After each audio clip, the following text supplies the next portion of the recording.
예레미야서 30장 1절부터 11절까지의 말씀, 저와 여러분이 한 절씩 교독하겠습니다. 여호와께로부터 말씀이 예레미야에게 임하여 이르시니라. 이스라엘의 하나님 여호와께서 이와 같이 말씀하여 이르시기를, 내가 내게 일러준 모든 말을 책에 기록하라. 여호와의 말씀이니라. 보라, 내가 내 백성 이스라엘과 유다의 포로를 돌아가게 할 날이 오리니 내가 그들을 그 조상들에게 준 땅으로 돌아오게 할 것이니 그들이 그 땅을 차지하리라. 여호와께서 말씀하시니라. 여호와께서 이스라엘과 유다에 대하여 하신 말씀이 이러하니라. 여호와께서 이와 같이 말씀하시되, 우리가 무서워 떠는 자의 소리를 들으니 두려움이요 평안함이 아니로다. 너희는 자식을 해산하는 남자가 있는가 물어보라. 어찌하여 모든 남자가 해산하는 여자같이 손을 자기 허리에 대고 모든 얼굴이 겁에 질려 새팔에 젖는가? 슬프다 그날이여, 그와 같이 엄청난 날이 없을까? 그날은 야곱의 환난의 때가 되미로다. 그러나 그가 환난에서 구하여 냄을 얻으리로다. 만군의 여호와의 말씀이라. 그날에 내가 네 목에서 그 멍에를 꺾어 버리며 내 보각을 끊으리니 다시는 이방인을 섬기지 않으리라. 그들은 그들의 하나님 여호와를 섬기며 내가 그들을 위하여 세울 그들의 왕 다윗을 섬기리라. 여호와의 말씀이니라. 그러므로 나의 종 야곱아, 너는 두려워하지 말라. 이스라엘아, 놀라지 말라. 내가 너를 먼 곳으로부터 구원하고 내 자손을 잡혀가 있는 땅에서 구원하리니 야곱이 돌아와서 태평과 안락을 누릴 것이며 두렵게 할 자가 없으리라. 같이 읽습니다.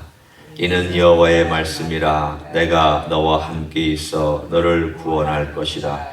너를 흩었던 그 모든 이방을 내가 멸망시키리라. 그럴지라도 너머는 멸망시키지 아니하리라. 그러나 내가 법에 따라 너를 징계할 것이요 결코 무죄한 자로만 여기지는 아니하리라. 아멘. 30장에 나오는 이 하나님의 메시지는 단순히 가까운 미래에만 있었던 예언만은 아닙니다. 역사가 똑같이 반복되지는 않습니다. 보통은 비슷한 어떤 패턴이 나와서 반복되는 것처럼 보이긴 하지만 어떤 정확한 내용 또는 그 환경 조건이 바뀌어 있는 것을 볼 수 있습니다. 그렇지만 어떤 패턴이라는 것은 있습니다. 예를 들어 불순종의 패턴 비슷하죠. 또는 불순종한 어떤 결과를 맞이할 때의 패턴 비슷합니다. 일단 1절부터 3절까지 보면 너희 백성이 돌아올 것이다. 회복의 메시지를 하나님께서 전해주셨습니다. 바벨론 땅에 잡혀갔던 사람들은 이렇게 생각할 것입니다. 아, 우리가 이제 이 땅에서 이스라엘 땅으로 돌아간다. 70년이 참으로 돌아간다. 아마 또 시간이 많이 지났을 때, 한 4, 50년이 지났을 그 시점에서부터는 언제일까? 하나님께서 주시는 날이 언제일까? 아마 그렇게 기대한 사람들 많이 있었을 것입니다. 그러면서 이 글을 한번 읽었다고 가정해 보십시오. 그런데 왜 또 여기에 그날이 엄청난 날이 오는데 환난의 때가 오고 그리고 하나님께서 구원해 주신다고 그러고 이 모든 것들이 일종의 스타카토처럼, 음악의 스타카토처럼 딱딱딱딱 길게 이루어지는 것이 아니라 환난의 엄청난 환난의 날이 오고 구원받고 하나님께서 이방을 멸하시고 이 백성, 하나님의 백성은 그 가운데서 구원해 주신 이야기를 이렇게 주셨을까? 사실은 그들이 경험한 바벨론이 예루살렘에 와서 예루살렘을 함락시키고 잡아가고 하는 이 고난의 시간이라든가 이런 기간들은 이렇게 스타카토처럼 끊긴 역사가 아닙니다. 길게 이어져 있습니다. 반란 일으켰죠. 그리고 요시야 왕이 죽은 다음에 4대에 걸쳐서 왕이 있었죠. 그리고 바벨론 왕이 쳐들어와서 멸망시킨 것은 다른 도시들을 멸망시킨 것이 아니라 예루살렘만 멸망시켰습니다. 성전만 멸망시켰습니다. 잡아간 것도 주로 예루살렘 중심의 큰 도시들에 있는 지식인들과 지도자들과 똑똑한 사람들과 반란을 일으킬 수 있다고 생각한 사람들 다 잡아갔습니다. 그러면 오늘 이 본문에서 얘기하고 있는 이것은 언제를 얘기하고 있습니까? 이스라엘 사람들에게는 굉장히 궁금한 날이었습니다. 왜냐하면 슬프다 그날이요. 이 예레미야가 지금 보고 있는 그날입니다. 그와 같이 엄청난 날이 없으리라. 그러면 지금 일단은 아직 예루살렘이 멸망하지 않은 시점에서는 이 날이 바벨론 왕이 와서 우리를 멸망시키는 그날일까? 아니면 또 다른 날일까?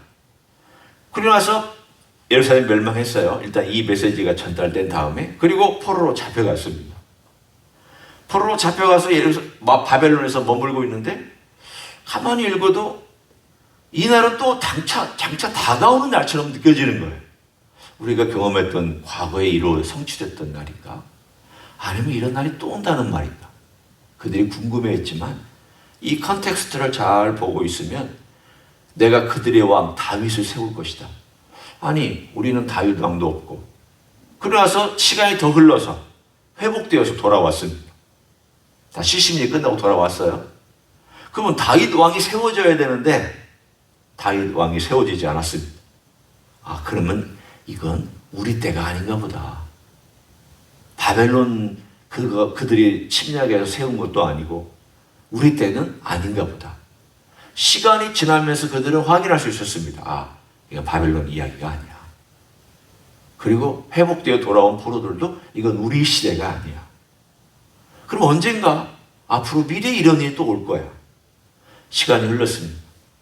한 400여 년이 흘러서 드디어 예수님의 시대가 됐습니다. 예수님의 시대가 돼서 예수님께서 오셨습니다. 그리고 30년, 그리고 3년 공생에 33년을 사셨습니다. 십자가에서 인류를 위해서 죽으셨고, 그리고 부활하시고 승천하셨습니다. 복음이 퍼지기 시작했습니다. 그런데 이 복음에 대하여 대부분의 유대인들은 거절했습니다. 그리고 나서 주후 66년에 반란을 일으켰습니다. 반란을 일으켜서 무려 4년 동안 반란을 일으켜서 주 70년에 완전히 예루살렘이 멸망하고 성전 다 불타고 도리에 돌아나 남지 아니하고 성벽 무너지고 마지막 마사다라고 하는 외딴 곳에 가서 반항하고 거기서 항거하다가 다 멸절하고 죽었습니다. 그러면 아니 이 엄청난 날이 그때일까? 엄청난 날이 그때일까? 이들이 생각해 봤습니다. 시간이 많이 흐른 다음에 유대인들이 생각해 본 것입니다.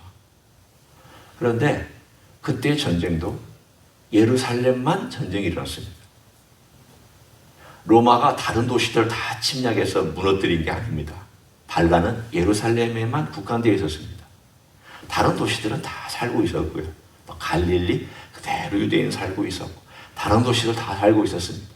어디만 전쟁이 일어났느냐 하면 열성당원이 점령하고 있었던 예루살렘과 그 예루살렘의 주민들 중심으로 반란이 일어났고 이들이 철저히 파괴되는 것으로 사실은 전쟁이 끝났습니다. 엄밀하게 말하면 전 국토가 불탔던 전쟁이 아니라는 뜻입니다. 그러면 이것이 야곱의 환란의 때는 뭐냐? 야곱의 환란의 때라고 하는 것은 야곱 민족, 다른 말로 하면 이스라엘 민족 전체가 다 환란을 당하고 다 핍박당하고 고통당하는 엄청난 날이라고 하는 것을 여기서 말씀합니다. 주님께서도 말씀하셨습니다. 그날이 올 거다. 그날이 오면 이렇게 해라. 마태복음 24장에 주님께서 그런 미래에 대한 예언을 해주셨습니다. 그럼 이 날은 어떤 날이냐? 지금도 이루어지지 않은 날입니다. 앞으로 이루어질 그 날입니다. 야곱의 환란의 때는 얼마나 힘든지 거기에 비유적으로 표현한 내용이 나오지 않아요? 남자들이 해산하는 여인들처럼 허리가 통증이 아파서 막 허리가 끊어지는 것처럼 얼굴이 새파래지고 죽는다라고 하는 그러한 마음이, 사실은 뭐 제가 그걸 어떻게 얼만큼이나 표현할 수 있겠습니까? 그러나 제가 달리 표현한다면, 제가 아팠을 때, 어떤 통증이 왔을 때 죽을 것처럼 아파서 대굴대굴 굴르는, 예를 들면 그런 고통, 그래서 그 고통 가운데서 제가 통증이 이러다가 내가 조금만 더 하면 정말 기절해서 죽겠다, 이런 통증이 찾아왔을 때 그 느낌은 저는 압니다. 그래서 새파랗게 질려서 아무것도 하지 못하고 허리에 손을 얹고 안절부절하지 못하며 야, 이제 이러다가 죽겠다, 이것이 마지막이다 라고 하는 그 순간까지 이 고난과 환난이 진행된다는 것을 암시하고 있습니다. 마지막 순간까지. 그 마지막 순간에 하나님께서 갑작스럽게 개입하셔서 구원하시는 일이 오늘 여기에 보면은 7절에 스타카토처럼 나와 있습니다. 한번 보십시오. 슬프다. 그날이요, 그와 같이 엄청난 날이 없으리라. 전무후무한 날입니다. 그날의 야곱의 환난의 때가 되미로다. 모든 야곱의 자손들이 고난받는 때가 된다는 뜻입니다. 그런데 이 환난을 받고 있는데 갑자기, 그러나 그가 환난에서 구하여냄을 얻으리로다. 하나님께서 갑자기 이 환난 가운데 개입하셔서 그들을 구해내신다고 약속해 주셨습니다. 바벨론 때 구원 안 해주셨습니다. 로마 때 구원 안 해주셨습니다. 이렇게 멸망하도록 놔두셨습니다. 잡혀가도록 놔두셨습니다. 그런데 하나님께서 이때만큼은 그 깊은 환난 속에서 하나님이 개입하셔서 구원해 주시는데, 그러면 그 구원자가 누구냐? 오늘 본문에 나와 있었던 9절의 약속입니다. 그들은 그들의 하나님 여호와를 섬기며 내가 그들을 위하여 세울 그들의 왕 다윗을 섬기리라. 이 다윗이 누굽니까? 네, 다윗의 자손으로 오셨던 메시아, 우리 주 예수 그리스도를 말씀하고 있습니다. 그날이 올 것이다라는 뜻입니다. 우리는 아직도 그날을 바라보며 걸어갑니다. 언제 될지 모르지만 깊은 환난이 진짜 DNA적으로 유다의 자손인 이스라엘 백성들에게 내려올 때, 그때가 이 에레미야가 바라봤던 먼 2600여 년 전에 바라봤던 그날이 이루어질 것입니다. 그렇지만 오늘 우리에게도 역시 우리는 이방인으로서 하나님 백성이 된 하나님의 백성이잖아요. 그런데 이방인으로서 하나님 백성 우리에게도 이와 비슷한 일들은 일어납니다. 어떤 일이냐? 첫째, 개인적으로 먼저 우리가 정해 보기를 원합니다.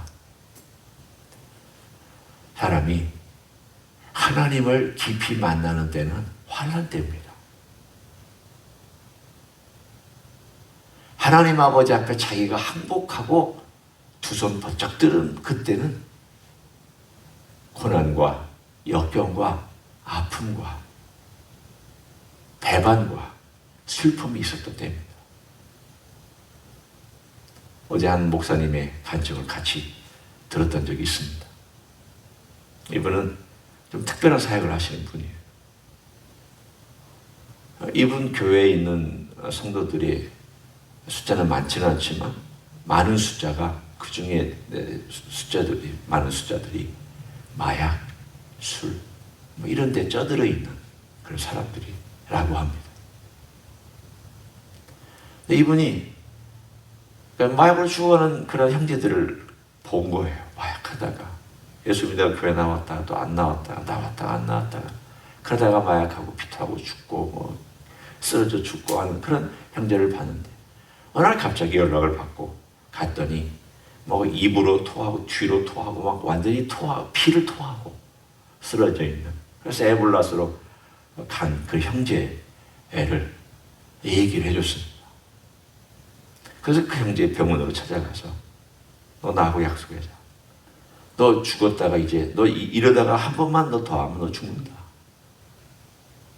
하나님께서 널 지금 살려주셨는데 그 사람이 이 목회자의 아들이라고 소개를 했습니다. 또 하나님이 널 이제 마지막 살려주셨는데 나하고 약속하면 네가 살고 너 이거 안 지키면 죽는다. 하나님 마지막 찬스 주신 것이다. 그럼 너 나하고 네 가지를 약속하자. 뭐 그래서 이제 그 몇 가지, 네 가지 그 목회자가 목사님이 그 형제에게 약속을 했더니 그 형제가 그 약속을 지키고 지금 교회에 나왔다고 합니다. 그러면서 우리가 함께 이런 얘기를 나눴습니다. 그런 상황에 있는 사람에게 하나님이 찾아오셨는데, 기회를 주셨는데, 그런 절망적인 순간에 그가 죽음 앞에 이르러서야, 죽음 앞에 서고 나서야, 야, 내가 이러다가 죽겠구나 를 뼈저리게 느끼고, 뼈저리게 느껴야만 바라보잖아요. 뭐라도 지푸라기라도 심적으로 붙잡잖아요. 아, 내가 이렇게 살면 안 되지. 내가 목사님을 붙들든지 그 목사님을 통하여 예수님을 붙들든지 붙들고 살아야지.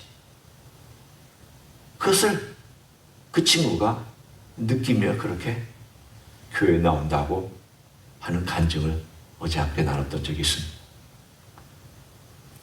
자, 이스라엘을 한번 보십시오. 뼈저리게 예수님 거부합니다.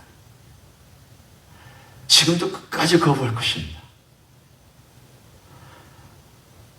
그들이 깊은 절망과 깊은 바닥 속에 칠 때에 그때가 돼서야 하나님 우리 좀 도와달라고, 우리 힘으로는 도저히 안 된다고, 우리가 안 되겠다고, 그때 예수님께서 그들에게 자신을 드러내시는 때가 나타날 것입니다. 죽음 직전에, 다시 말로 하면 죽음 직전에 그들은 구원받습니다. 멸망 직전에 구원받습니다. 자기들의 교만이 다 깨지고 나서야 구원받습니다. 내가 주장하고 내가 믿었던 것들이 산산조각이 나고 나서야, 그래서야 아, 예수님이 정말 우리의 메시아구나, 우리가 몰랐구나, 우리가 멍청했구나. 우리도 그렇습니다. 잘난 맛에 살아왔죠.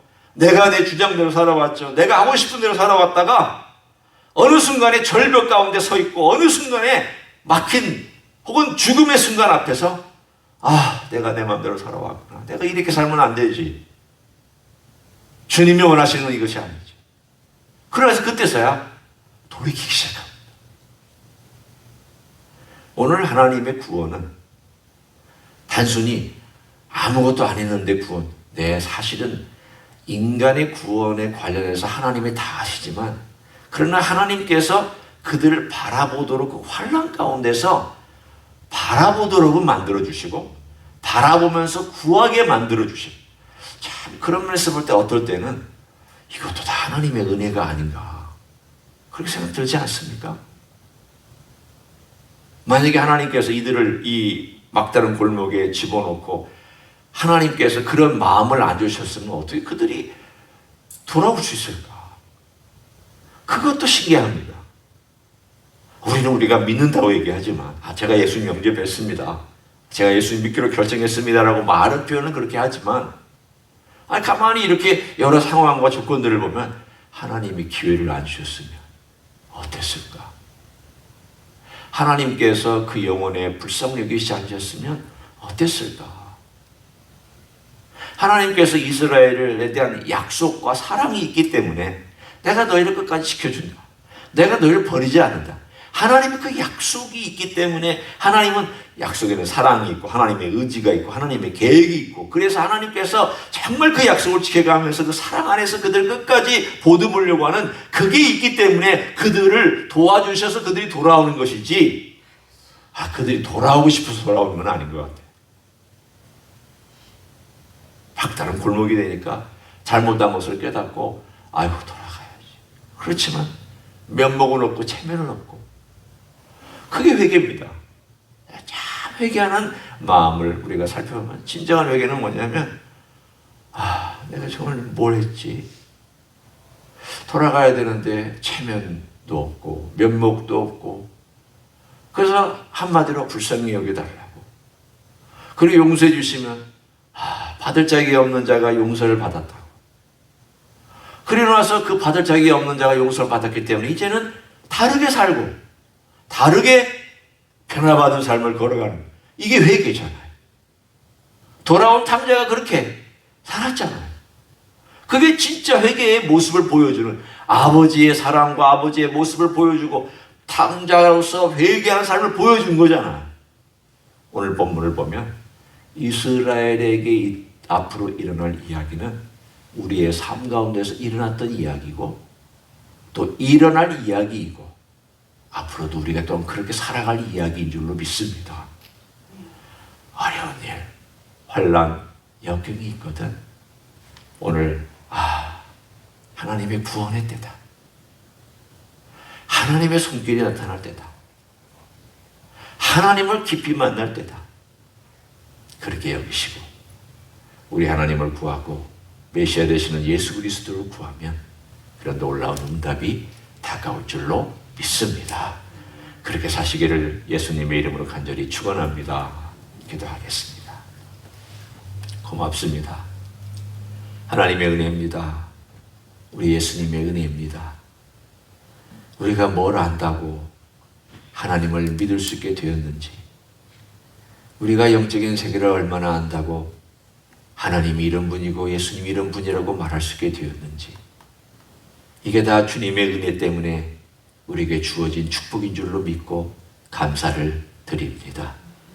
주님, 환난 가운데 지금도 여러 가지 역경과 어려움 가운데 있는 사랑하는 종들, 우리 주님 앞에 부르짖게 도와주시기를 원합니다. 우리의 얼굴이 새파랗게 된 그때에도, 하얗게 질린 그때에도 주여 나를 도와주십시오. 나는 주님의 도움 없이는 살 수 없다라고 고백하는 종들을 주께서 불쌍히 여기시고 도와주실 줄로 믿습니다. 그런 주님의 도움으로 오늘 하루도 살게 하시고 평생 동안 그런 주님의 도움을 의지하며 살아가는 하나님의 종들이 되게 하여 주시옵소서. 이제는 우리 구주 예수 그리스도의 은혜와 하나님 아버지의 극진하신 사랑과 성령 하나님 교통하심의 역사가 오늘도 우리 주 예수 그리스도, 나의 왕, 나의 목자, 나의 인도자, 나의 모든 것을 주관하시며 도와주시는 분, 나를 사랑하시는 분, 이 주님 앞에 와서 구하며 또 주님께 부르짖으며 주님 앞에서 살아가기를 소원하는 이 자리에 참여한 모든 종들 위에와 주임지 히스교회 위에와 이민교회들과 한국교회들과 선교사님들 위해 이제로부터 영원히 함께 하실지어다. 아멘.